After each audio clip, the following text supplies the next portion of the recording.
ಯಾರಿಗೆಲ್ಲ ರಂಗೋಲಿ ಹಾಕೋದು ಇಷ್ಟ? ನನಗೆ ತುಂಬ ಇಷ್ಟ. ಬಿಳಿ ರಂಗೋಲಿ ಇಡೋದು ನನ್ನ ನೆಚ್ಚಿನ ಹವ್ಯಾಸ.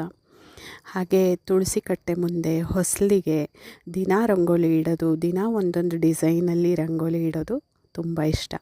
ಚುಕ್ಕಿ ರಂಗೋಲಿಗಿಂತ ಫ್ರೀ ಹ್ಯಾಂಡ್ ರಂಗೋಲಿ ಜಾಸ್ತಿ ಇಷ್ಟ. ಹಾಗೆ ಪ್ರತಿಯೊಂದು ಹಬ್ಬದಲ್ಲೂ ದೊಡ್ಡ ದೊಡ್ಡ ಹಸೆಗಳನ್ನು ಬಿಡಿಸೋದು ತುಂಬ ಇಷ್ಟ.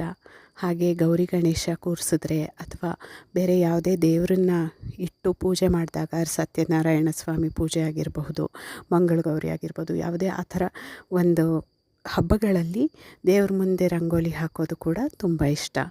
ಕೆಲವೊಂದು ರಂಗೋಲಿ ಕಾಂಪಿಟೇಷನಲ್ಲಿ ಕೂಡ ನಾನು ಪಾರ್ಟಿಸಿಪೇಟ್ ಮಾಡ್ತಾ ಬಂದಿದ್ದೀನಿ. ಹಾಗೆ ಹೊಸಲಿಗೆ ಪೇಂಟ್ ಹಚ್ಚಿ ಅದ್ರ ಮೇಲೆ ಡಿಸೈನ್ ಮಾಡೋದು ಅದು ಕೂಡ ತುಂಬ ಇಷ್ಟ. ಇದನ್ನು ನಮ್ಮ ಅಜ್ಜಿಯಿಂದ ಕಲಿತಿದ್ದು. ಅವರು ಕೆಂಪು ಪೇಂಟ್ ಹೊಸಲಿಗೆ ಹಚ್ಚಿ ಬಿಳಿ ಪೇಂಟಲ್ಲಿ ತರಹೇವಾರಿ ಡಿಸೈನ್ಗಳ ರಂಗೋಲಿನ ಬಿಡಿಸೋರು. ಹಾಗೆ ಮನೆ ಎಂಟ್ರೆನ್ಸಲ್ಲಿ ಮೆಟ್ಟಿಲುಗಳಿದ್ದರೆ ಮೆಟ್ಟಿಲ ಬಾರ್ಡರಾಗಿ ಈ ಥರ ರಂಗೋಲಿಗಳನ್ನು ಕೂಡ ಇಡೋರು. ಇದನ್ನೆಲ್ಲ ನಾನು ಅವರಿಂದನೇ ಜಾಸ್ತಿ ಕಲಿತೆ, ಅವರಿಂದನೇ ಬಂದಿದೆ ಅನಿಸುತ್ತೆ. ಹೀಗೆ ನಿಮಗೆಲ್ಲ ಯಾರಿಗೆ ರಂಗೋಲಿ ಹಾಕೋದು ಇಷ್ಟ ತಿಳಿಸಿ. ಇಲ್ಲಿ ಕೆಲವೊಂದು ರಂಗೋಲಿಗಳನ್ನು ಶೇರ್ ಮಾಡಿದ್ದೀನಿ ನಾನು ಹಾಕಿರೋದು. ಹೇಗಿದೆ ಅಂತ ಕೂಡ ಹೇಳಿ.